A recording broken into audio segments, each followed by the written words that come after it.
Hi friends, நம்ம இன்றைக்கி குழிப்பணியாரம் எப்படி பண்ணுறதுன்னு பார்க்கலாம். இது வந்துட்டு நல்லா சாஃப்டாக காரமாக மார்னிங் டிஃபனுக்கெல்லாம் எடுத்துக்கிறதுக்கு ரொம்ப சூப்பராக இருக்கும் இந்த கார குழிப்பணியாரம். அதுக்கப்புறமா நம்ம சேனலில் உள்ள கிவ்அவேவுக்கு என்ன கிஃப்ட் கொடுக்கலாம் அப்படின்றத பற்றி நான் டிஸ்கஸ் பண்ணியிருக்கேன். வீடியோவை ஸ்கிப் பண்ணாமல் பார்த்துட்டு கமெண்ட் பண்ணுங்கள். வாங்க இப்போ நம்ம காரக்குழி பணியாரம் எப்படி பண்ணுறதுன்னு பார்த்துடலாம். நம்ம இன்றைக்கி இட்லி மாவில் தான் பண்ணியிருக்கோம். மாவு ரொம்பவும் புளிச்சிருக்கக்கூடாது, அதே சமயம் புளிக்காமல் இருக்கக்கூடாது. அப்போ தான் டேஸ்ட் ரொம்ப நல்லாயிருக்கும். 2 கப் போல் இட்லி மாவு எடுத்திருக்கேன். இது இருக்கட்டும். அடுத்து நம்ம தாளிப்பு ரெடி பண்ணிக்கலாம். தாளிப்புக்கு ஒரு பேனில் கொஞ்சமாக எண்ணெய் சேர்த்துட்டு சூடானதும் ஒரு 2 டேபிள் ஸ்பூன் போல் எண்ணெய் சேர்த்துருக்கேன். 1 டீஸ்பூன் கடுகு சேர்த்துக்கோங்க. கடுகு உடைஞ்சதும் இதில் 1 டீஸ்பூன் உளுத்தம்பருப்பு, கூடவே 1 டீஸ்பூன் கடலைப்பருப்பும் சேர்த்துக்கலாம். இதை அப்படியே கலந்து விடுங்க, லைட்டாக செவந்து வரட்டும். இப்போ இதில் 2 பச்சை மிளகாவை ரொம்ப குட்டியாக கட் பண்ணிவிட்டு சேர்த்துக்கிறேன்.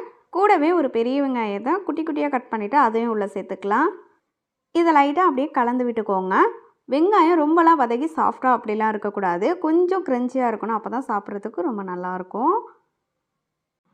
இப்போது இதில் ஒரு கொத்து கருவேப்பிலை, ஒரு 1/4 டீஸ்பூன் மஞ்சள் தூள் சேர்த்துக்கோங்க. இதை லைட்டாக மிக்ஸ் பண்ணிக்கோங்க. அப்போ தான் மஞ்சள் தூளோட ஸ்மெல் இல்லாமல் இருக்கும். நல்லா மிக்ஸ் பண்ணியாச்சு. கொஞ்சமாக பெருங்காயம் சேர்த்துக்கலாம், நல்ல ஒரு மனம் கொடுக்கும். இப்போது ஸ்டவ் ஆஃப் பண்ணிவிட்டு 1 கப் துருவின கேரட் சேர்த்துக்கிறேன். அதுக்கு 1/2 கப் துருவின தேங்காய் சேர்த்துட்டு இதுக்கு தேவையான அளவு உப்பு சேர்த்துக்கலாம். மாவில் ஆல்ரெடி உப்பு சேர்த்துருக்கோம், அதை போல் பார்த்து சேர்த்துக்கோங்க. நான் ஒரு 1/2 டீஸ்பூன் போல் உப்பு சேர்த்துருக்கேன். இது எல்லாத்தையும் நல்லா இந்த சூடுலேயே கலந்து விட்டுக்கலாம். அவ்வளோதான், ரெடியாக இருக்குது. இதை அப்படியே எடுத்து நம்ம மாவு கூட மிக்ஸ் பண்ணிட வேண்டியதான். இதில் நம்ம கேரட்டில் நிறைய சேர்த்து பண்ணியிருக்கோம். ரொம்ப சூப்பராக இருக்கும், குழந்தைங்களுக்கெல்லாம் கொடுக்கலாம். மிளகாய் சேர்க்காமல் மிளகாய் தூள் சேர்த்துக்கோங்க, அப்போ குழந்தைங்களுக்கு சாப்பிட்றதுக்கு நல்லாயிருக்கும். இது எல்லாத்தையும் சேர்த்துட்டு ஃபஸ்ட்டில் நல்லா மிக்ஸ் பண்ணி பாருங்கள். மாவு ஒரு வேளை நான் கொஞ்சம் திக்காகிடுச்சு அப்படின்னா இன்னும் கொஞ்சம் போல் தண்ணி சேர்த்துட்டு மிக்ஸ் பண்ணிக்கோங்க. ரொம்ப திக்காக இருக்கிறப்போ நம்ம ஊற்றிட்டோம்னா நமக்கு பணியாரம் ரொம்ப சாஃப்டாக அப்படிலாம் கிடைக்காது. அதுக்காகத்தான் கொஞ்சமாக மல்லி இலைகள் சேர்த்துட்டு உங்களுக்கு எவ்வளோ தண்ணி தேவையோ அந்த மாதிரி பார்த்து சேர்த்து மிக்ஸ் பண்ணி எடுத்துக்கோங்க. மாவு பாருங்கள், ரொம்ப திக்காயிடுச்சு. இப்படியே நம்ம ஊற்றிட்டோன்னா உள்ளே சரியாக வேகாது. லைட்டாக லூஸாக இருக்கிறது போலவே மிக்ஸ் பண்ணிக்கோங்க. கொஞ்சம் கொஞ்சமாக தண்ணி சேர்த்துட்டு பணியாரக்கல் சூடானதும் கொஞ்சமாக எண்ணெய் சேர்த்துக்கோங்க. இப்போது எல்லா குழிலையும் அழகாக நம்ம மாவை ஃபில் பண்ணிக்கலாம். ஒரு சைடு நல்லா வெந்து வரட்டும். அந்த ஓரங்கள்லாம் லைட்டாக வெந்து வரும், அப்போது நம்ம திருப்பி விட்டுக்கலாம். 2 சைடும் திருப்பி விட்டு நல்லா வெந்து வந்ததை நம்ம வெளியில் எடுத்துட்டோம்னா நம்மளோட சூப்பர் சாஃப்ட் குழி பணியாரம் ரெடி ஆகிடும். மார்னிங் பிரேக்ஃபாஸ்ட்டுக்கு தேங்காய் சட்னி அப்படி இல்லைன்னா சாம்பார் கூட வச்சு சாப்பிடுங்க, ரொம்ப சூப்பராக இருக்கும். அப்புறமா நம்ம கிவ்அவேவுக்கு என்ன கிஃப்ட் கொடுக்கலாம் அப்படின்றத பற்றி பேசணும்னு சொல்லியிருந்தோம்ல. நம்ம லாஸ்ட்டு கிவ்அவேவுக்கு கிஃப்ட் தான் சென்ட் பண்ணியிருந்தோம். நம்ம சேனல் குக்கிங்ன்றதுனால அது ரிலேட்டிவாக தான் நம்ம கிஃப்ட்டும் சென்ட் பண்ணியிருந்தோம்.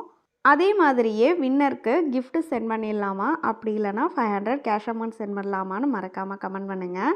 500 தானே அப்படின்னு நினைப்பீங்க, எனக்கு தெரியும். இப்போதைக்கு என்னால் முடிஞ்சது இதுதான்.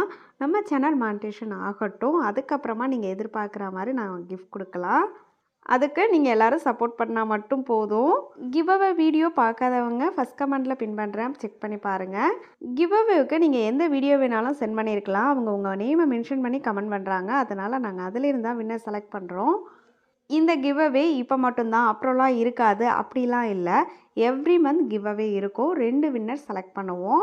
ஒருவேளை சேனல் மானிட்டேஷன் ஆனதுக்கப்புறம் வேணும்டா கிவ்அவேயோட ரூல் அப்புறம் கிஃப்ட்டு வின்னர் இதிலெல்லாம் கூட சேஞ்சஸ் இருக்கலாம் ஃப்யூச்சர் வீடியோஸில். உங்களோட பெரிய சப்போர்ட் எனக்கு கொடுத்ததுக்கு என்னால் முடிஞ்ச ஒரு சின்ன கிஃப்ட் தான் இது. அதனால் எல்லாருமே பார்ட்டிசிபேட் பண்ணுங்கள். கிஃப்ட் ஆர் கேஷ் கொடுக்கலாமா அப்படின்றதையும் மறக்காமல் கமெண்ட் பண்ணுங்கள். இவ்வளோ நேரம் வீடியோ பார்த்தவங்க எல்லாருக்கும் ரொம்பவே தேங்க்ஸ். தேங்க்யூ ஃபார் வாட்சிங். Have a nice day.